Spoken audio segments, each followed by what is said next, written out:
আমরা প্রায় 24 ঘন্টার বেশি সময় ধরে এখানে অনশনরত রয়েছে আমাদের কুয়েটের শিক্ষার্থীরা। যেই ঘটনা 18 ফেব্রুয়ারির পর থেকে 2 মাস ধরে আমরা আন্দোলন করতে করতে পৌঁছেছি, আমরা এক দফায় পৌঁছেছি।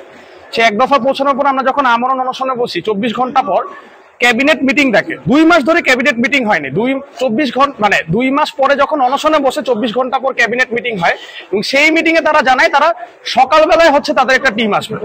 শিক্ষা উপদেষ্টা যদি এইখানে কুয়েটের মধ্যে 1 ঘন্টা অনশন ছাড়া যদি টিকতে পারে, আমি আপনাকে চ্যালেঞ্জ দিতে পারবো সেই শিক্ষা উপদেষ্টা একটা প্রহসনমূলক একটা কথা বলে যে তারা সকালবেলায় হচ্ছে টিম পাঠাবে। তাহলে সকালবেলার মতো যতজন শিক্ষার্থী এখানে অনশনরত শিক্ষার্থীদের অসুস্থ হবে সেটার প্রত্যেকটা দায়ভার হচ্ছে শিক্ষা উপদেষ্টার, প্রত্যেকটা দায়ভার হচ্ছে শিক্ষা মন্ত্রণালয় এবং যে উপদেষ্টা সেই ক্যাবিনেট মিটিং এ ছিল।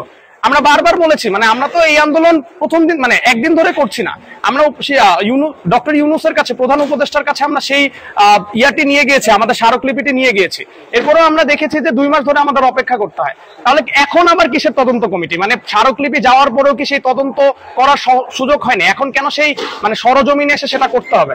তা আমরা হচ্ছে সেই কমিটিকে প্রত্যাখ্যান করছি এবং আমরা বলতে চাই আমরা এখন আমাদের এক দফা দাবিতে অনড়। এবং আমরা দেখেছি যে আমাদের তথ্য সম্প্রচার মন্ত্রণালয়ের উপদেষ্টা মাহফুজ আলম, যিনি কিনা একজন ছাত্র উপদেষ্টা, তার কাছ থেকে ফেসবুকে সেই বিবৃতিটি আসে। তিনি নিজে বলেছেন কমেন্টে, তিনি চেয়েছেন আজকে আমাদের ছাত্র উপদেষ্টারা যদি এতটুকু ক্ষমতা না থাকে যে তারা অনশনরত শিক্ষার্থীদেরকে 2-3 ঘন্টা সাফার করতে হবে, সেটা যদি তারা ঠিকঠাক মতো দেখতে না পারে, তাহলে তাদের আসলে তাদের আসলে ছাত্র উপদেষ্টা হিসেবে সেইখানে থাকার কোনো রাইট নেই, কোনো ন্যায্যতা। শিক্ষকদের কথা বলার জন্য আমাদের সাথে সময় ছিল অনেক। শিক্ষকরা যদি সরাসরি কথা বলতে চায় তো একটা নেগোসিয়েশনের জায়গায় যেতে চায় তো আমাদের 2 মাস অপেক্ষা লাগতো না। একটা আন্দোলন, ন্যায্য একটা আন্দোলন, হামলা হইলো, আহতর ভিডিও ফুটেজ সবকিছু আপনারা দেখলেন।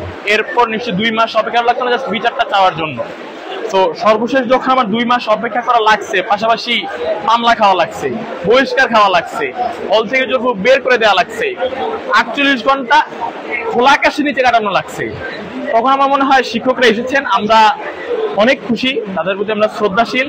কিন্তু আমরা আজকে 32 জন অনশনে বসেছি, আমরণ অনশন। আমাদের দাবি আপাতত এখন একটাই, যতক্ষণ না ভিসিকে অপসারণ করানো হবে আমরা এখানে অনশনে থাকবো। এখন আর সমঝোতার সময় নেই, এখন আমাদের এক দাবি, বাদ বাকি যত দাবি ছিল সেগুলো আমরা বাদ দিয়ে দিচ্ছি। এখন একটাই দাবি, এই দাবিটা পূরণ হওয়া পর্যন্ত আমরা এখান থেকে উঠবো না। আমরা এখানে আমি যতটুকু শুনছি যে 32 জন আমরা বসছি এখন, আর হচ্ছে বসছি তো 32 জন, বাদ বাকি আপনারা দেখছেন যে কতজন এখানে আছে, সবাই আমাদের সাথে আছে। তারা জুনিয়র, আমাদের যারা জুনিয়র আছে, ব্যাচমেট আছে, তারা আমাদের সাথে আসতেছে, তারা আমাদের খোঁজ খবর রাখার জন্য আসবে, মেডিকেল টিম থাকবে, তারা সবসময় আমাদের দেখভাল করবে। কথা বলেছে, অনেক স্যারেরা কথা বলেছেন এবং একটাই কথা ছিল যে আমরা একটা সমাধান চাই। এই বিশ্ববিদ্যালয় সুনাম সুখ্যাতি আছে, এদিকে আমরা আরো আগে নিয়ে যেতে চাই। সেই হিসেবে তারা আমাদের সাথে আলোচনায় বসুক কিভাবে এই সমস্যার সমাধান করা যায়।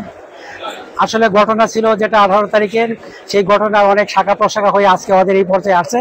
তা আমরা ওদের সাথে আলোচনা চালিয়ে যাব। ওদেরকে শেষ পর্যন্ত এটাও বলে আসছি যে আমাদের দরজা সবসময় খোলা আছে। এই অফিসের এই বিল্ডিং এর উপরে আমার অফিস, আর সেখানে সবসময় দরজা খোলা থাকবে। তোমরা যখন মন চায় তখন আমাদের সাথে কথা বলতে পারো এবং আমার শিক্ষকবৃন্দও আবার এদের সাথে আসবে, আবার এদেরকে রিকোয়েস্ট করবে, আমাদেরকে বোঝানোর চেষ্টা করবে। যতক্ষণ পর্যন্ত এটা না বোঝে আমাদের এই প্রসেসটা চলতে থাকবে।